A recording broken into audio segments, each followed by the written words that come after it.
A graça e a paz do nosso Senhor Jesus, amado irmão e amada irmã.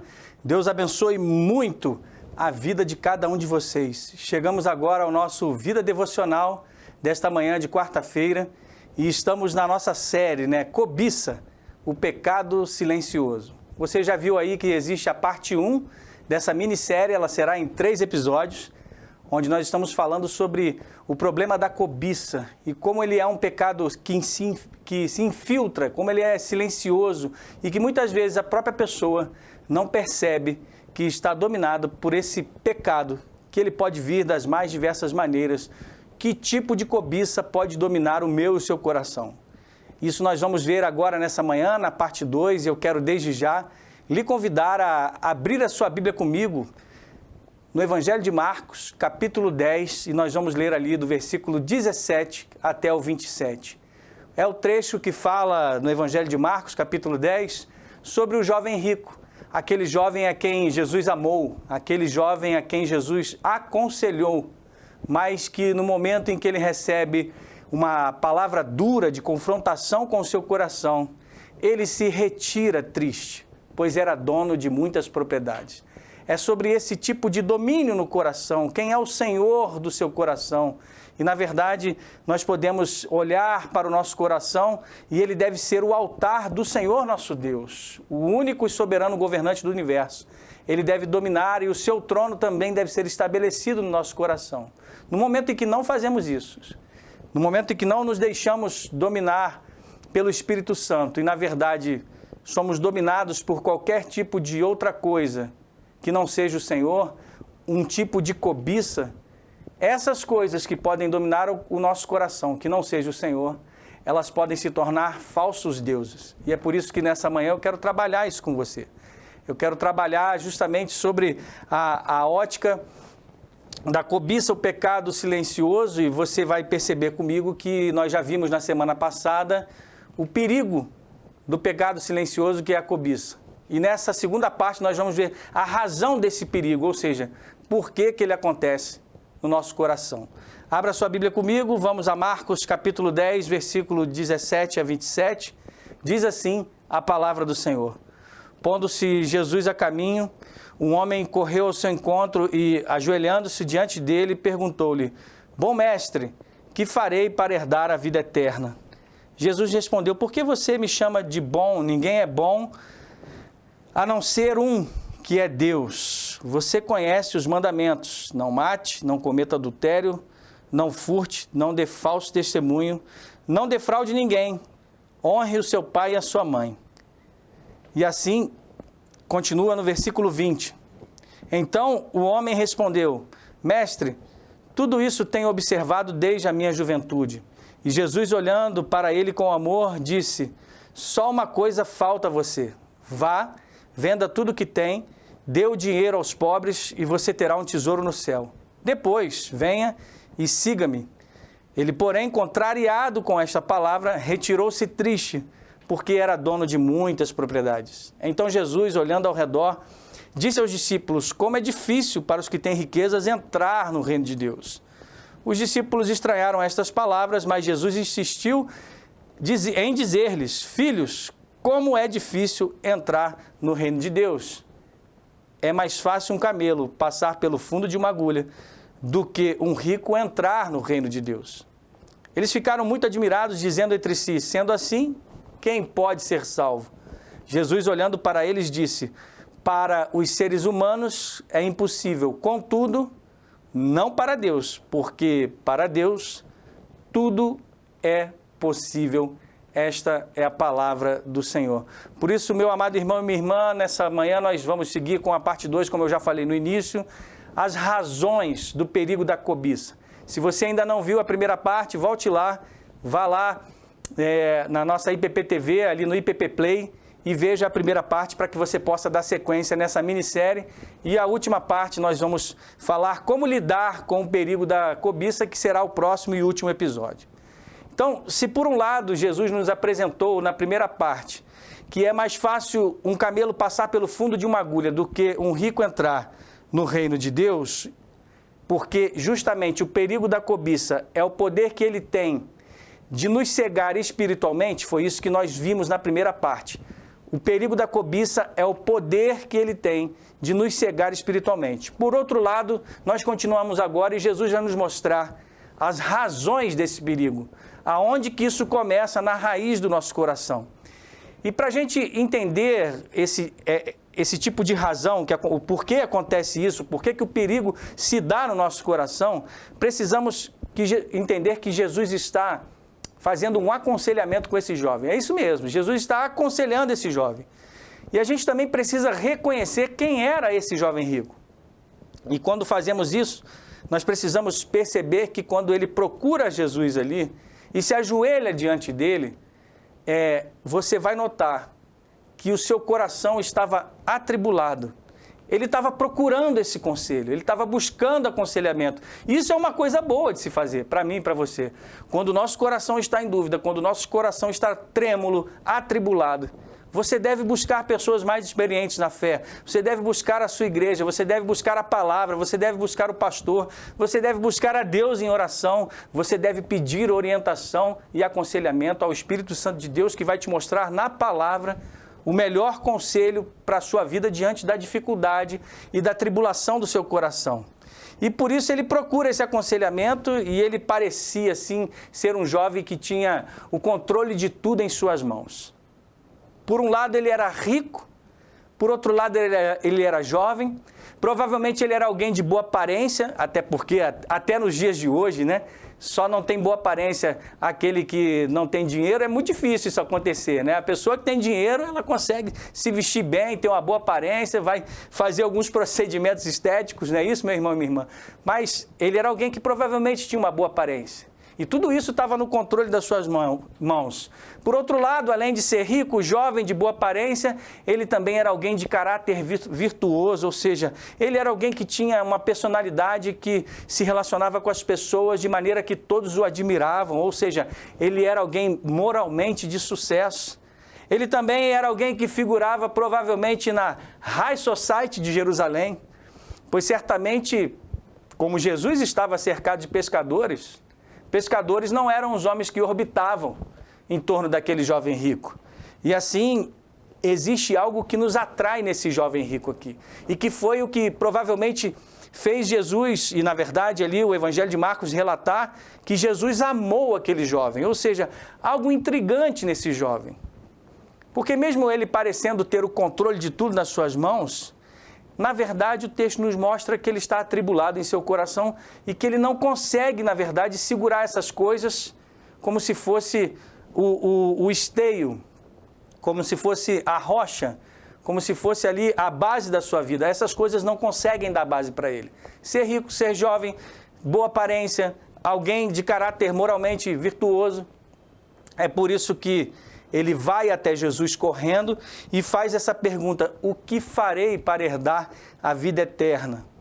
E a gente precisa entender também o contexto dessa pergunta. E o contexto dessa pergunta, meu amado irmão e minha irmã, é que em grande parte dos textos rabínicos da época, essa era uma forma de se ensinar, e uma forma muito bonita e muito adequada, onde todo rabi iniciava com uma pergunta e ele discorria as respostas em torno daquela proposição. Mas essa pergunta específica aqui, o que farei para herdar a vida eterna, ela praticamente estava quase em todos os escritos rabínicos, para que ali se discorresse sobre o principal assunto, que era, na verdade, uma pergunta, como forma de proposição, como eu já falei, para ensinar, e que nessa pergunta, em todo Israel, não havia partidos diferentes sobre ela, não havia divisões, não havia divergências. A resposta para todos em Israel era sempre a mesma: obedeça os mandamentos do Senhor e evite todo tipo de pecado. Isso, o jovem mais novo ali, quando ele já começava a frequentar a sinagoga, a partir dos seus 12 anos ali, ele já começava a se relacionar com os rabinos. Ele já sabia isso, porque estava na Escritura, o povo de Israel era o povo da palavra, a Torá. E ele sabia que nos escritos rabínicos essa era uma pergunta recorrente. Por isso, aquele jovem, simplesmente ele faz uma pergunta que já era conhecida de todas e principalmente conhecida dele, que era um jovem virtuoso e religioso. Ele apresentou isso para Jesus no texto. Ele falou, ó, desde a minha tenra idade, né? Desde que eu era novinho, desde a minha juventude no caso aqui pode se entender como um pré-adolescente, ele vai dizer, eu sigo isso tudo. E aí ele joga para Jesus, que ele enxergava como um rabi humano, essa pergunta para ver se Jesus conseguia sanar a tribulação do seu coração, aquilo que ele não conseguia ter controle, a salvação. Tudo que ele pensava ali, tudo que ele continha em suas mãos a respeito da vida terrena, ele precisava entender o que acontece quando eu morro. Será que eu vou ter uma salvação eterna? Será que eu vou ter vida eterna? Como que eu tenho essa segurança se tudo que eu conquistei é com o esforço das minhas próprias mãos? E é por isso que isso é muito interessante, porque se ele sabia a resposta, por que ele perguntou para Jesus? Nós podemos nos perguntar isso nessa manhã. Se ele sabia essa resposta, se aquilo era uma pergunta recorrente nos textos rabínicos, que dizia, obedeça os mandamentos do Senhor e evite todo pecado, por que ele faz essa pergunta para Jesus? E, na verdade, Jesus responde àquele jovem rico. E ele responde com algo que faltava ao jovem que se apresentava ao próprio Jesus como um exímio cumpridor da lei. Ele se apresentou a Jesus e disse, olha, eu faço todas as coisas, eu cumpro a lei do Senhor desde a minha juventude. Mas Jesus estava revelando o seu coração naquele dia.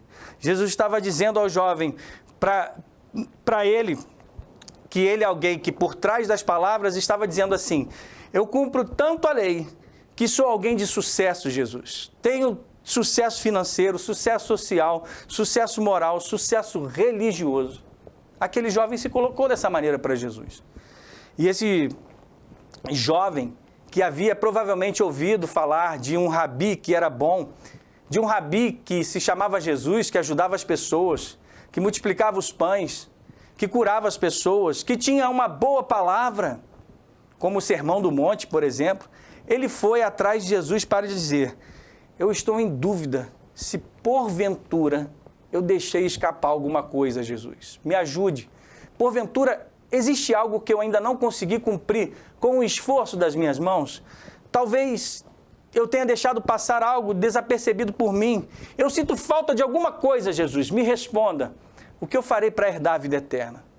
E é claro que para mim e para você e para qualquer pessoa que procurar a vida eterna e buscar a razão desta vida da mesma forma que aquele jovem perguntou, sempre vai parecer que está faltando algo. Porque a forma como aquele jovem se apresentou era de que ele era alguém, exímio cumpridor da lei, e de que ele conseguia conquistar todas as coisas, seja riqueza, seja sucesso de caráter e moralidade. Ele fazia isso com com o próprio esforço, com os seus méritos. E ele achava que ele poderia fazer isso também em relação à salvação. Por isso que para mim e para você, nós não conquistamos a salvação pelas obras, mas as obras são resultados, são pegadas da fé, que é um dom de Deus, que é entregue a mim e a você. Pela graça nós somos salvos. E isso não vem de nós mesmos, é dom de Deus. Ou seja, a fé que vem de Deus, que nos arrasta até a vida eterna, ela pode fazer com que deixemos para trás pegadas de boas obras. E não são as boas obras que nos levam à eternidade, mas sim a graça e a misericórdia de Deus que nos busca e nos alcança e nos leva para o seu trono de glória e nos leva para a eternidade, quando estaremos todos juntos diante dele. Mas veja, esse jovem ele não entendia isso. E ele, apesar de atender todos os padrões de sucesso ali, que ele estava se apresentando, ele sentia que algo precisava ser preenchido no seu coração. Por isso ele estava atrás de um sábio. Ele queria encontrar um guru. Ele estava atrás de uma figura humana que pudesse lhe dar uma resposta. Perceba nisso. Ele não estava buscando na palavra. Ele não estava buscando a compreensão das Escrituras, e que ele conhecia provavelmente. Ele não estava orando a Deus para que Deus desse esse entendimento a ele. Mas, como eu disse, ele buscava uma figura humana para que pudesse lhe dar essa resposta. De modo que Jesus até responde esse jovem e aconselha aquele jovem que sentia que faltava algo em seu coração e que achava que, na verdade, ele precisava e poderia realizar algo com a força do seu braço. E nesse momento, como eu já falei, inclusive no episódio 1, esse trecho do jovem rico é um daqueles trechos em que vem uma palavra duríssima de Jesus. São vários textos na Bíblia, no Novo Testamento, em que existem palavras duras de Jesus. E esse é um desses aqui. Só que Jesus, antes de atingir com a palavra dura o seu coração para que ele fosse despertado ali, tomasse aquele choque de realidade espiritual, Jesus telegrafa a pancada que ele ia dar no seu coração. É como se um lutador, fosse telegrafar o soco. Jesus vai mostrar para ele o que ele iria fazer. Veja no versículo 12, em que ele diz: por que você me chama de bom? Jesus prepara a pancada, dizendo: olha, por que você está me chamando de bom? Ninguém é bom a não ser um, que é Deus. E isso já é uma dica para aquele jovem, é uma prévia de onde Jesus ia atingir o seu coração. Jesus não está dizendo assim: olha, eu não sou bom. Claro que Jesus era bom, claro que Jesus era amável, claro que Jesus, sendo o verdadeiro homem Deus, era o próprio Deus e alguém bom. E é lógico que ele era bom, mas ele estava acertando, na verdade, em cheio o coração e a busca daquele jovem. Jesus está dizendo para aquele jovem rico o seguinte: por que você anda procurando alguém que você acha que é um ser humano comum, um rabino do cotidiano, chamando-o de bom? Ou seja, aquele jovem não reconhecia Jesus como Deus, mas ele reconhecia como um rabi comum, que era bom. E aí sim, Jesus estava apontando para a busca dele, dizendo: olha, não busque nos rabinos a solução para o seu coração, achando que eles são bons o suficiente para satisfazer a necessidade do seu coração. Busque a Deus. Por isso que ele está dizendo: busque o único que é verdadeiramente bom. E claro, reconhecendo na figura do Messias que Jesus era Deus, aí sim, Jesus seria para ele o verdadeiro, único, bom e bom Deus. E é por isso que, em outras palavras, Jesus está dizendo para ele, onde ele telegrafa essa pancada no seu coração, dizendo em outras palavras: por que você continua a buscar preencher o vazio do seu coração com o esforço humano? Por que você está atrás das coisas que são meramente terreais? Por que você está atrás daquilo que é tangível, palpável entre os seres humanos para solucionar a insatisfação espiritual do seu coração? Saudade do jardim do Éden, saudade da Imago Dei, saudade do seu coração, daquilo que está vazio, você não vai encontrar no ser humano, mas você vai encontrar no único que é bom, Deus. E eu, Jesus Cristo, o Senhor, sou o único verdadeiro Deus. É como se Jesus estivesse dizendo isso para ele. Esse soco, essa pancada, vem na verdade agora na dura palavra de Jesus no versículo 21. Só uma coisa falta para você. É a resposta e o aconselhamento de Jesus para aquele jovem: vá, venda tudo que tem, dê o dinheiro aos pobres e você terá um tesouro no céu. É aí. Pinça essa frase aí: tesouro no céu. Era isso que precisava ocupar o coração daquele jovem, porque a riqueza espiritual maior que eu e você, meu irmão e minha irmã, podemos ter é Cristo Jesus, esperança da glória. E aí Jesus diz para ele: e depois que você fizer isso tudo, venha e siga-me, o verdadeiro e único bom Rabi, o único e supremo mestre do universo. Era isso que Jesus estava dizendo para ele. E Jesus já tinha até, na verdade, lá no início, aceitado a resposta daquele jovem quanto à obediência aos mandamentos do Senhor. Mas Jesus agora está aconselhando aquele coração desesperado. Era como se Jesus dissesse assim, irmãos, e eu vou parafrasear aqui: jovem, minha preocupação com você não é apenas sobre as coisas erradas que você faz. Não é só em relação ao seu pecado. E é claro, se você deseja ter uma vida eterna, você não deve matar, você não deve roubar, adulterar, defraudar as pessoas, etc. É claro que você deve obedecer os mandamentos do Senhor e não pecar. E não estou dizendo que você não precisa cumprir os mandamentos, é claro que deve. Praticamente Jesus estava dizendo isso, e continuando nessa minha paráfrase aqui, mas sabe, se você apenas entre aspas, evita o pecado para ter o esforço próprio do seu coração e ser um cumpridor da lei, você será somente um fariseu. Você será somente um fariseu. E eu vou dizer por quê. Porque se você realmente deseja a vida eterna, jovem, se de verdade você busca intimidade com Deus, se você quer eliminar esse sentimento que ainda falta alguma coisa no seu coração, você deve mudar a forma como você se relaciona com as bênçãos que Deus te dá. Você deve mudar a forma como você se relaciona com as suas coisas boas que você tem nas mãos, que são preciosas para você, para que essas coisas não se tornem o ídolo do seu coração. Se você quer ser um religioso, jovem, você vai buscar o esforço próprio de deixar as coisas erradas e o pecado para trás, para assim ser conhecido como alguém moralmente de sucesso. E isso enche o seu coração de orgulho. Agora, se você quer ser um cristão verdadeiro, e essa palavra, meu irmão e minha irmã, vai para mim e para você nessa manhã, para sermos cristãos verdadeiros, além dos pecados, nós também devemos, é claro, meu irmão e minha irmã, devemos nos arrepender dos pecados, é óbvio, mas para além dos pecados arrependidos, você deve também, eu e você, nos arrependermos da maneira como nós utilizamos as coisas boas que Deus nos entrega. Essas coisas não podem ser um fim em si mesmo. Como assim, pastor? Como eu uso as coisas boas? É porque Jesus está dizendo àquele jovem nesse texto aqui, o que você possui, jovem rico, é uma expressão exata de como você lida com as pessoas e como você lida com tudo ao seu redor. Como que você lida com esse sentimento de falta no seu coração?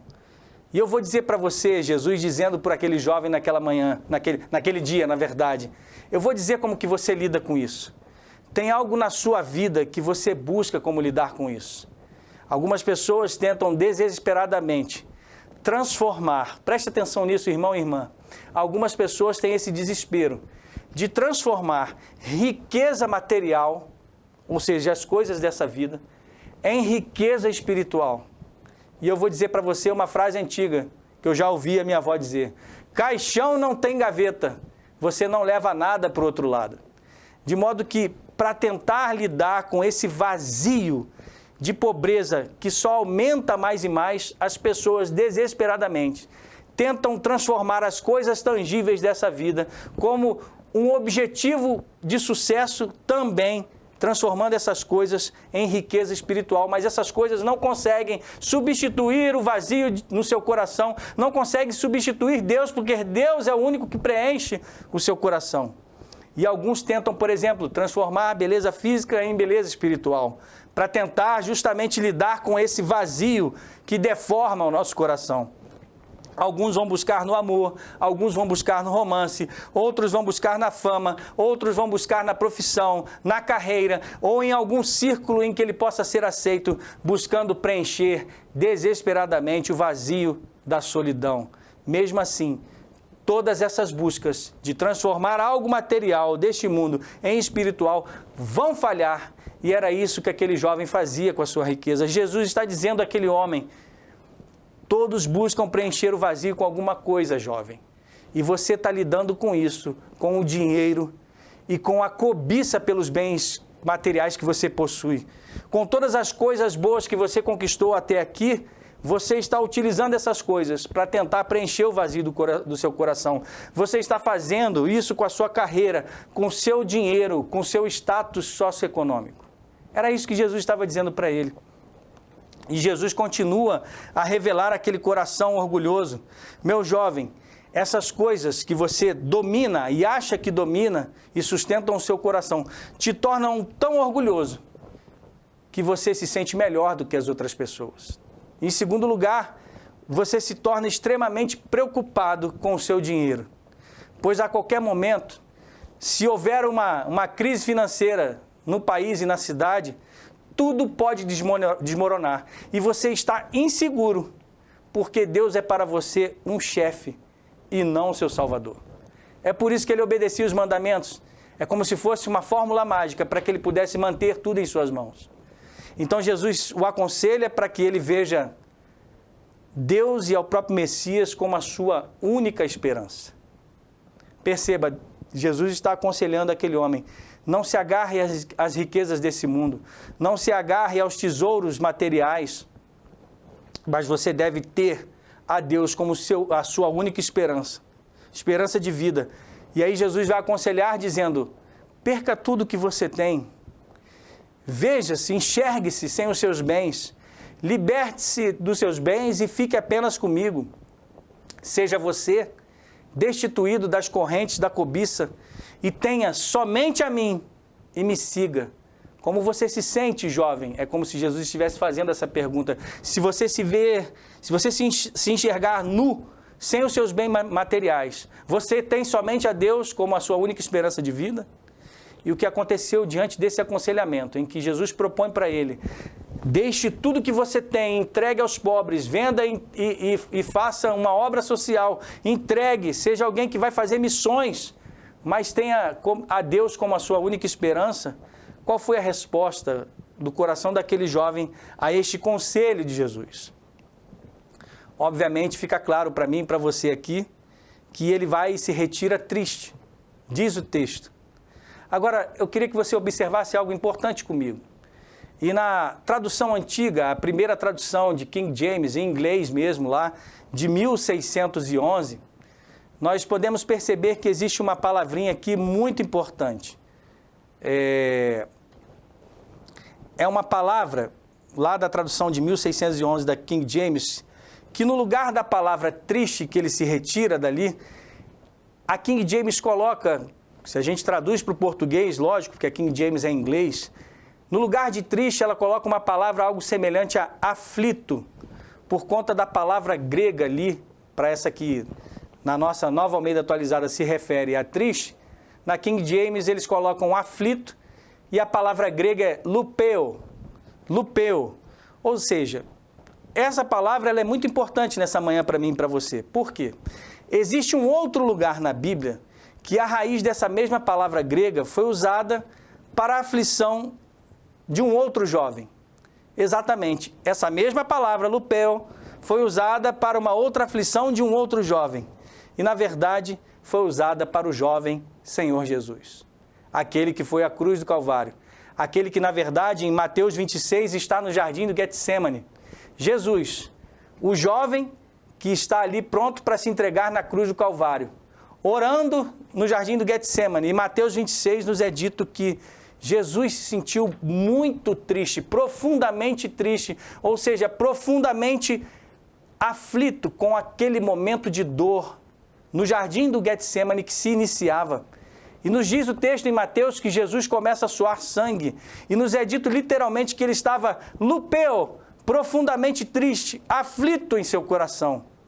Por que Jesus sentiu essa dor no jardim do Getsemane, meu irmão e minha irmã? Porque ele estava começando a sentir ali, se sentir deslocado de uma maneira tão cósmica, porque Jesus estava começando a perder o sentido da alegria da sua vida, perder o significado supremo da sua vida, perdendo o centro da sua identidade, do significado e da sua segurança, porque Jesus estava se preparando para se afastar do Pai na cruz do Calvário. Justamente naquele momento em que ele diz: Eli, Eli, lama sabachthani, Deus meu, por que me abandonaste? Por aquele momento em que todo o pecado é descarregado sobre Jesus em seus ombros, as nossas enfermidades e iniquidades são descarregadas sobre ele. Ele se sente sozinho, sem o Pai. Há um afastamento daquilo que era mais importante. O maior tesouro para Jesus Cristo era o seu relacionamento com o Pai. E ele começa a suar gotas de sangue no jardim do Getsemane, porque ele sabia o que estava por vir. E quando ele chama aquele jovem para perder o seu dinheiro, para abandonar a cobiça das coisas, aquele jovem também passa a suar sangue em seu coração. Sim, aquele jovem ficou aflito. As duas palavras. Para Jesus no jardim do Getsemane, aflição porque estava prestes a perder o relacionamento com o Pai no momento da cruz. E aquele jovem estava aflito porque o dinheiro era para aquele jovem o que o Pai era para Jesus. O dinheiro era o centro da vida daquele jovem. A sua identidade era a sua riqueza.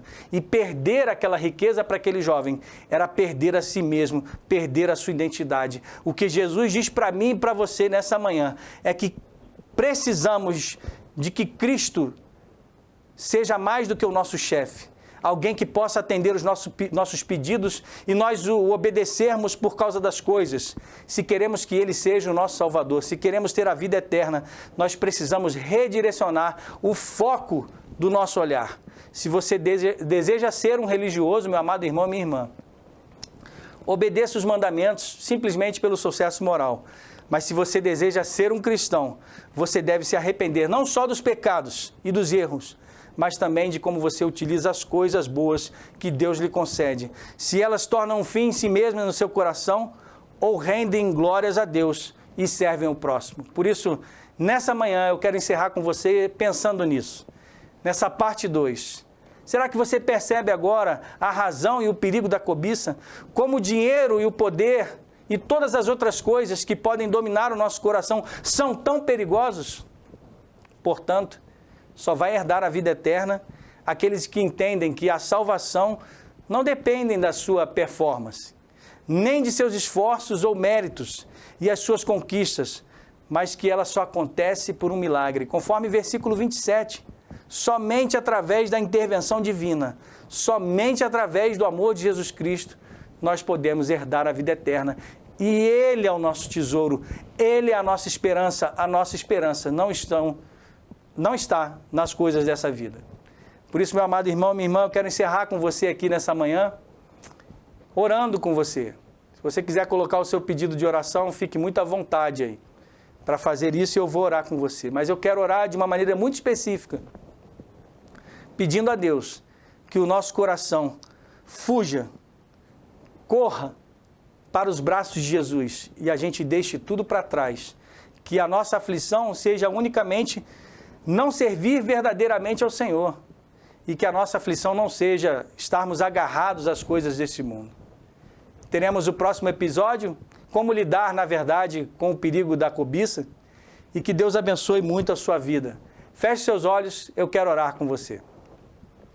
Bendito Deus, nós te amamos e nosso amado Pai, nós estamos aqui nessa manhã agradecendo o teu santo nome e pedindo que o Senhor nos ajude, pedindo que o Senhor olhe para o nosso coração e olhe, Senhor, para cada pedido que foi colocado aqui nessa manhã, para que o Senhor olhando e sondando sinceramente, na verdade aqueles que sinceramente te buscam, o Senhor olhando e sondando os nossos corações, o Senhor possa encontrar aqueles que te adoram em espírito e em verdade.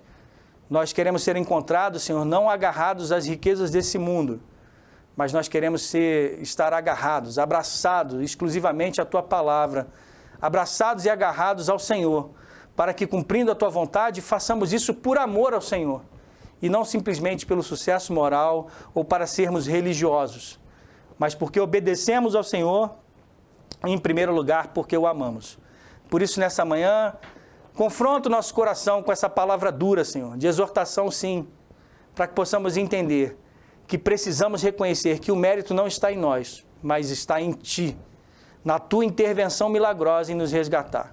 Por isso, nos ensina a lidarmos com as coisas boas, com as bênçãos dessa vida, nos ensina para que elas possam glorificar o Teu nome e servir ao próximo. Nos ensina, Senhor, através desse texto, que possamos assim ter o Senhor como o único Rei exclusivo, que o Teu trono está no nosso coração e que todas as coisas, elas serão passageiras e devem única e exclusivamente glorificar o teu santo nome na nossa vida. Nós oramos assim agradecidos. Abençoa cada vida e cada família que nos assistiu aqui nessa manhã. Oramos agradecidos no nome de Jesus. Amém.